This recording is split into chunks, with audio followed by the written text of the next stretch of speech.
Part 7. Working on your voice. The quality of your voice is as important as every other factor on which the delivery of your speech depends. Have you ever listened to a speaker and his voice seems to be the first thing you notice about him, in that it reaches to the very recesses of your spirit?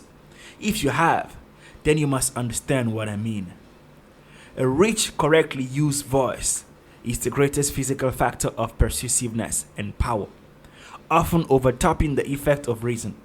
But a good voice, well handled, is not only an effective possession for the professional speaker, it is a mark of personal culture as well, and even a distinct commercial asset. In this part, we will dwell on the importance of your voice and how to get it in the best possible quality for the delivery of your speech to your audience. There are 3 fundamental requisites for a good voice. The first one is ease. The secret of a good voice is relaxation, and this is true. For relaxation is the basis of ease. The air waves that produce voice result in a different kind of tone when striking against relaxed muscles than when striking constricted muscles. In practicing voice exercises and in speaking, never force your tones. Ease must be your watchword. The voice is a delicate instrument, and you must not handle it without care. Don't make your voice go. Instead, let it go. Don't work. Let the yoke of your speech be easy and its burden light. Your throat should be free from strain during speech. Therefore, it is necessary to avoid muscular contraction. The throat must act as a sort of chimney or funnel to the voice. Hence, any unnatural constriction will not only harm its tones but injure its health. Nervousness and mental strain are common sources of mouth and throat constriction. So try to maintain a healthy poise and self-confidence. You might ask, but how can I relax? By simply willing to relax, hold your arm out straight from your shoulder. Now withdraw all power and let it all fall. Practice relaxation of the muscles of the throat by letting your neck and head fall forward. Roll the upper part of your body around with the waistline acting as a pivot. Let your head fall and roll around as you shift the torso to different positions. Do not force your head around. Simply relax your neck and let gravity pull it around as your body moves. Again, let your head fall forward on your breast. Raise your head, letting your jaw hang. Relax until your jaw feels heavy, as though it were a weight hung to your face. Remember, you must relax the jaw to obtain command of it. It must be free and flexible for the molding of tone, and to let the tone pass out unobstructed. All the activity of breathing must be centered not in the throat but in the middle of the body. You must breathe from the diaphragm, not the way you breathe when lying flat on the back and dressed in bed. No. You will observe that all the activity then centers around the diaphragm. This is the natural and correct method of breathing. By constant watchfulness, make this your habitual manner, for it will enable you to relax more perfectly the muscles of the throats. Fundamental requisite number 2, openness. If the muscles of the throat are constricted, the tone passage partially closed, and the mouth kept half shut, how can you expect the tone to come out bright and clear, or even to come out at all? Sound is a series of waves, and if you make a prison of your mouth, holding the jaws and lips rigidly, it will be very, very difficult for the tone to squeeze through. And even when it does escape, it will lack force and carrying power. Open your mouth wide, relax all the organs of speech, and let the tone flow out easily. Start to yawn, but instead of yawning, speak while your throat is open. Make this open feeling habitual when speaking. We say make because it is a matter of resolution and of practice. If your vocal organs are healthy, your tone passages may be partly closed by enlarged tonsils, adenoids, or enlarged turbinate bones of the nose. If so, a skilled physician should be consulted. Fundamental number 3, forwardness. A voice that is pitched back in the throat is dark, somber, and unattractive. The tone must be pitched forward, but do not force it forward. You will recall that our first principle was ease. Think the tone forward and out. Believe it is going forward and allow it to flow easily. You can tell whether you are placing your tone forward or not by inhaling a deep breath and singing ah with the mouth wide open. Trying to feel the little delicate sound wave strikes the bony arc of the mouth just above the front teeth.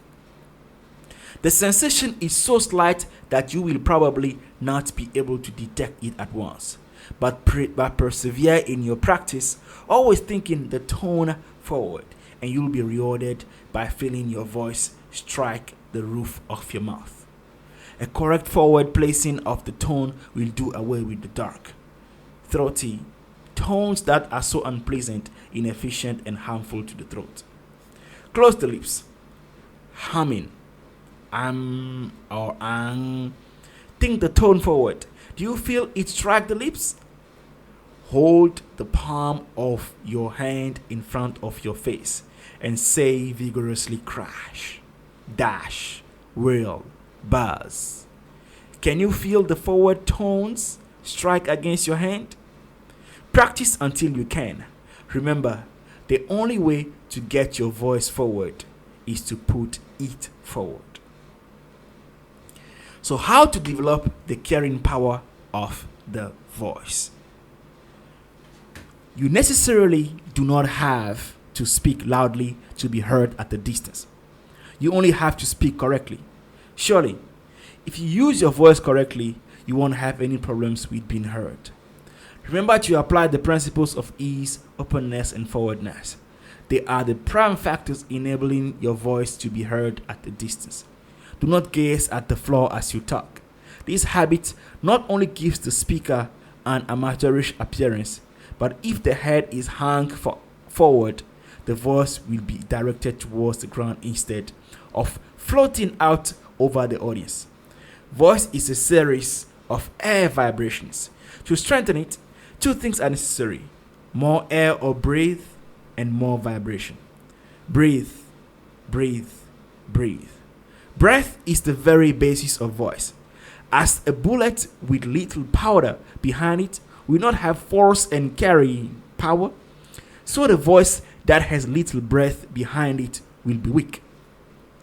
Not only will deep breathing from the diaphragm, for instance, give the voice a better support, but it will give a stronger resonance by improving the general health. Practice this until it becomes second nature.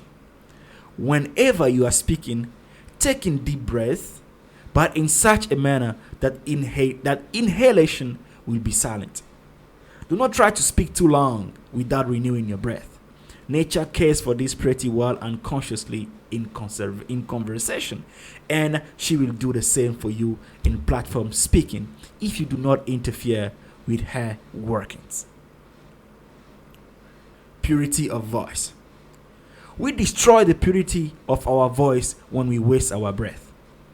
Carefully control the breath, using only as much as is necessary for the production of tone. Utilize all you give out. Failure to do this result in a breathy tone. Take in breath like a prodigal in speaking. Give it out like a miser. Heed the following suggestion on improving the quality of your voice when speaking. Number 1, never attempt to force your voice when hoarse. 2, do not drink cold water when speaking. The sudden shock of the heated organs of speech will injure the voice.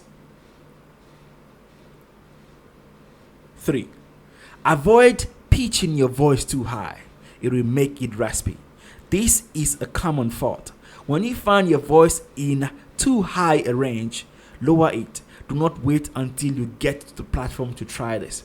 Practice it in your daily conversation. Repeat the alphabet beginning A, B, C on the lowest scale possible and going up a note on each succeeding letter for the development of range. A wide range will give you facility in making numerous changes of pitch. Do not form the habit of listening to your voice when speaking. You will need your brain to think of what you are saying. Reserve your observation for private practice. How does this reflect in the life of our boy? Well, before he became a public speaker, this boy always made the mistake of paying attention to the way his voice sounded over the microphone. When he sang in his local church choir, he would keep an ear open for how his voice sounded. Much later, he realized that he was a poor singer for this reason, among others. His obsession with his voice always meant that he was always detached of his delivery of music was always shallow. Sometimes he went off sync too. Anyone who is quite discerning in his audience will notice that he was holding back with his performance. This realization made him become better. And by the time he went into public speaking, he was more prepared about not making the same mistakes.